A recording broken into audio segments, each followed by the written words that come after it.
How's it going, coaches? Welcome to part two of the academic training sessions. Today I'll go over the USA goalkeeping videos. So, the one major thing I saw from these videos is that, well, overall I thought it was a lot lower quality. Obviously, I'm not sure what the age of. I saw Guzan and Howard training. I'm not sure about the other two keepers in all the other videos. I'm not sure how old they are. Um, but I thought it was a lot lower quality, and but I thought a lot of that was attributed to how they're not letting the keepers getting set, compared to in all of the England drills, which I really enjoyed watching, that they always let the keepers get set, and that was a big thing. It was getting set, and then into the save. In vast majority of these drills, they didn't let the keepers get set, and they were still moving when the shot came in. They're throwing their hands out one way, throwing it the other, and their feet were not planted into the ground. So that was why the handling was very poor in a lot of these, um, and it was a reaction drill that should have been a lot of them should have been held, but they weren't. But I feel like a lot of those were the coach's errors and the server's errors, not allowing for the keeper to get set. So that was my big takeaway from all these drills. And since there were only 14 videos, I decided I'll go through all of them today. And I picked out 6.5 drills out of the 14 that I liked. I'll get to the why the half when I get down the list. So I'll start on the first one again. I went chronologically through all of them, from the 1 May 16 ending in May 28th, titled video. So I hope you guys enjoy. I'll upload this one, and I'll do a workout after this, after I'm get done with this video. Again, there's still snow on the ground. All public parks are closed. I don't really know what else to do. Um, Tomorrow, hopefully, all the snow will be melted, and I'll find a nice piece of grass somewhere to play. So, with that being said, let's get started. All right. So the first one was the 1 May 16 labeled video. To get this played. It was a drill that we have done before. Um, it's a good keeper fitness drill. Um, Again, I'm not wild about the not letting the keeper get set, but it's great for fitness. But it was the same drill that a lot of the England keepers did a few times in their videos I watched yesterday. Not crazy about it. We've done it before, but I'm really a big proponent of being set, um, for a shot instead of just throwing our bodies in front of it. Obviously, there will be cases where we have to do that, but I feel like those are a lot more rare compared to when we're set or coming out for 1v1. I feel like that happens a lot more than you need to be running across the goal and making a save. But obviously it happens, but I feel like that's not something that should be trained, because I feel like it teaches bad habits of your feet will always be moving, you won't be set, and then next thing you know, you'll be out of position. And I don't know, I'm not a big proponent of it, but it's a good keeper fitness drill, so we can do that. I won't mind it too much. The next one was run this back, is the 1 May 19th video. So it's a one-touch ball from one side on your right and the other side to the left, and it came up into a shot. Um, I like this drill because obviously working on the distribution, that's a big thing. I know Conkin I need to work on is the one-touch passing, especially for me. I feel like that's one real thing I really need to work on is one-touch passing, and the service wasn't great in these, but I feel like they should be within the sphere mostly, but harder service, so mostly reactions, getting down maybe a low ball, and it's not within the frame of a goal. You're defending a more narrow box line compared to in a goal box. So you should be able to make a lot of saves on these, and so I really like the drill a lot. I think we even did this during the season. I think we did something very similar to this drill, and I like this one a lot. I would really like to do it, and I think the coach did a good job in this video allowing the keeper to get set. In some of the other ones, I thought that they should give him a split second more to get their feet planted, but in this one, I thought it was a good example of allowing the keepers to get set. All right. So this one I thought was really stupid. It was the drill with they catch the ball behind your back and start backing up. I don't know why we would ever need to save a ball behind us off a shot. Obviously, if there's a deflection, if the ball is rolling around, then we have to go back and get it. Um, but I don't see the purpose of if there's a shot from that close, then you wouldn't be doing trying to save the ball behind you. You make that into a foot save, or you come out into a starfish position. I find this drill really useless. It forces people to go back on their heels, to fall back and try to make saves. I feel like it just creates really bad habits. And obviously, I get that it's a hand-eye coordination drill. It's different than all the other drills. It might look cool, but I feel like it's not very functional. It's a really stupid drill that I don't think I would not like to do. So that was not one of the ones I liked. The one before that was one I starred that I liked, but this one is definitely not one I enjoyed. All right, the next one is May 22nd, one hyphen May 22nd. And so this one was the one where the keeper will be standing on one of these cones. The cones weren't used in this drill. It was mostly just for a idea where to go to. It was a keeper would come out, get maybe like come out like getting across, blocking off an angle, and then he would drop in. Let's say a ball gets played across, kind of for a cutback, and then to a save far post. I think that was when I started. I like that one as well because very often you could think that ball's gonna be coming out, get played. You take a step out to cut off the angle, and then it'll be cut back. Then that'll force you to move back on your line, open up, find the angle, and the vast majority of shots will be coming far post from an angled position mostly, and that'll help your confidence. You'll be making a lot more saves from an angle compared to straight on, straight to right down the middle. So I thought that was a really good drill we can utilize during our training sessions. Help our confidence, help us make saves and work on our footwork and set position, especially readjusting from moving out and then coming back in. So I thought that was a very good drill. Oh yeah, so this was a similar drill to the. Let me make sure. Yeah, this was a similar drill to the first video, the one May 16. I think it was just another progression where instead of just placing the ball, they will be diving and then force him to get up. He gets the ball, drops it, has to get up, and then has to make a save running to the other side. Again, I'm not crazy about the running part. I like his keeper fitness. It keeps you you're working the muscles that regular keepers will work at. Good cardio workout, obviously. Well, again, I'm not crazy about just running across the goal and making a save, throwing your body in front of it. I like that there's times for that. I like the drill where you get up and it's a volley into it. I like that drill a lot. But something like this where it's kind of farther out, these should be shots that you need to set for, not shots that like some of those in England drills they should hit a volley to come across. I understand those drills because you don't have time to get set. You hit, like right there, and then you have to just throw your body in front of it if it's at the 6-yard box. But if this shot's coming in from a low right in front of the 18, I don't see why that you have to do this drill and flying, throwing your body in front of it. But I think it's a good drill for keeper fitness, quick footwork, getting up from the ground, putting the ball down, work on your angled dive in a way. But other than that, I'm not crazy about the drill.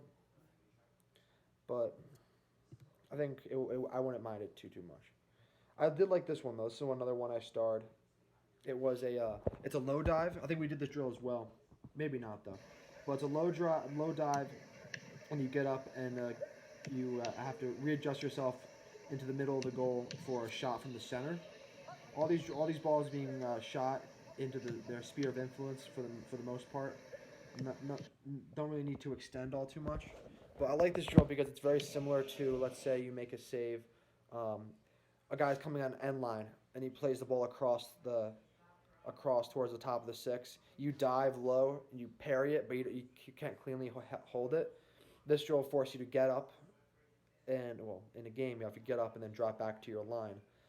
This drill replicates that movement very well of coming down on an angle with your head pointing towards the other side of the field. Then forcing yourself to get up, turn your hips, and drop back in, get yourself square in the middle of the goal for a potential shot coming from about the PK spot, maybe a little bit behind it. So I thought that drill is very game realistic. I like that drill a lot. It's and then of course they allow the keepers to get to get set, which I really like, because most of the time you have the split second to get set, and not you won't really be needing to keep moving. If you know where the ball is. So I like that drill. Um, the next one is the 2 May 21st drill. I like the part with the you coming out for a through ball. I think we should do more of those during the season. I feel like that was especially last year. I thought there was a lot of balls that could have been come out. Could have been keeper could have came out and claimed, but it did not. I think that's a drill that's very useful, especially how many through balls, big over the top balls that come in, especially in the Patriot League play. A lot of direct play, and so that's a motion that really needs to be done. I thought that as for the last service, the shot from the goalkeeper coach at the 18, I thought he should have allowed the keepers to get set a little for just a split second. It felt like they were still moving backwards, and that led to a lot of the bobbles. That's the big thing that I saw was a lot lower in quality compared to the England team, and I think that's what attributes to that is that there's a lot more drops in the U.S. goalkeeping videos, a lot more drops, a lot more muffed shots.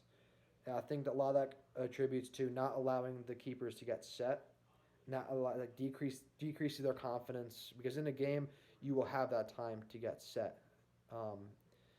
You should be able to have that time to be able to move and adapt to the ball, because you'll be able to see it.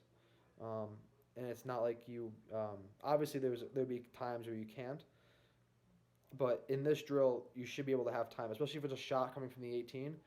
You won't be dropping back from the 6. You have the time to make the little movements, adjust yourself, and be set for the next shot. I wasn't crazy about how the keeper coach didn't let them do that. Excuse me.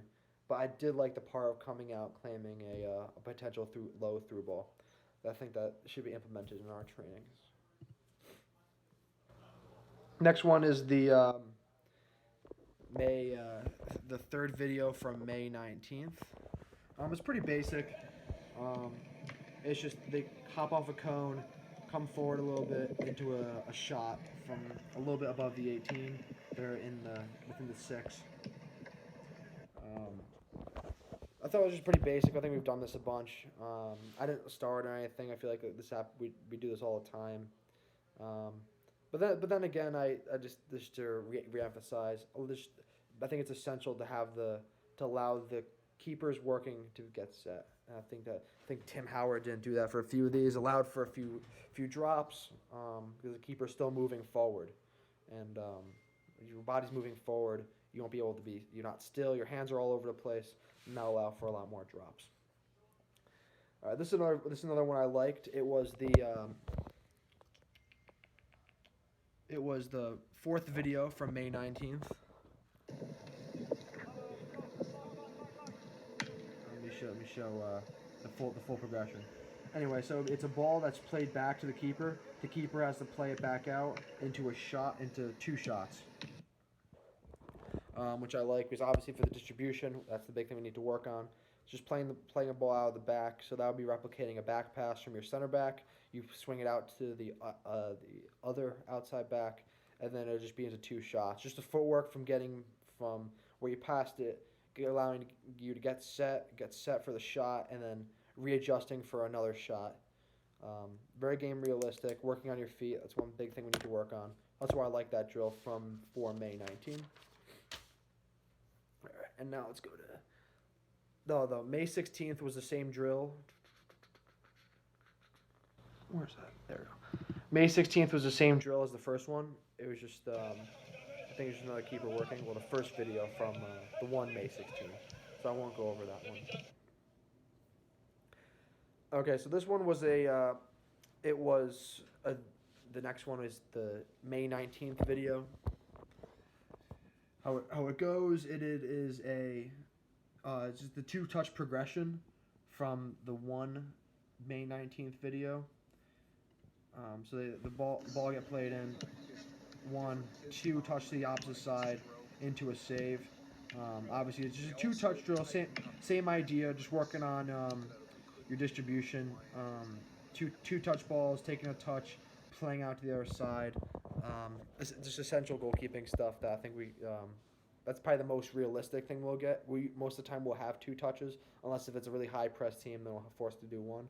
But just working on that good first touch, get it out from underneath us, so we're able to move on to it and hit a nice ball out to the other side. So I think that's a very game realistic drill. That's one of the ones I starred. And then I think the next one was it's the coach, the May 21st video. It's just him demonstrating saving a ball behind his back. Very much not a fan of this drill. I think it's not. Why teach people to save balls behind their back and back up and fall backwards and make saves? That's the exact opposite when you want to do a goalkeeper. You want to be saving the ball in front of you, hands out in front, and on your toes, leaning forward, not saving balls behind your heels, falling back with your hands behind your back. It's basically the opposite teaching, in my opinion. I really don't like this drill. It's something that we definitely should not implement in our training. But obviously, if you want to, go ahead. But I won't be too pleased. Anyway, so I put a half star. This is where the half star came in. This is from the May 22nd video. Obviously, I like the it's a decent warm up. I like. I just like getting the feet warm. But then again, I'm not a big proponent of doing cone work during the season. I think it's just choppy. Obviously, it can be a good warm up to get your feet moving, get your heart pumping. But I'm not a big fan of doing this as a centerpiece per se, during mid-season training. I think that'd be mostly for real shot stopping and more game realistic movements, because I'll never be chopping my feet through cones when I'm playing against Lehigh. So, just something I noticed. I don't a good warm up. That's why I put a half star. That we can definitely do that maybe before games. I'll be fine with that. Get my feet moving, but then obviously go into more game realistic movements during the season. And now the last one was the May 28th video, and I was a big fan of this one because it's an explosive movement from your knees, very similar to getting up. Forces a kind of a jumping motion into a powerful extension dive. Off the hop. So I really like this drill because it activates the core. Make sure you're. It's it's one of those drills you have to quickly get up from an awkward position. A lot of times you can make a save. Weird odd conditions, and you have to get up from a little rut in the ground, or you're rolled over a little bit, forces you to get up. So this drill works on that kind of the unorthodox getting up, jumping from weird position as quick as you can, and then into extension dive, which we didn't really work on too much. A lot of these were pretty in the sphere from the diving part. It wasn't really so much of an extension, but I liked how it was. It was an extension dive, but it was within the sphere. It was a savable, catchable ball. I think that's a good confidence booster, and allows us to fly and just get used to hitting the ground from a more powerful position, instead of doing little light warm ups where we're not really fully diving into the ball. And yeah, I think that was probably my favorite drill of all of them. The last one, save the best for last. And so that's all the 14 drills. That's what so just to recap, I liked 1 May 19, 1 May 22, 2 May 19, 4 May 19,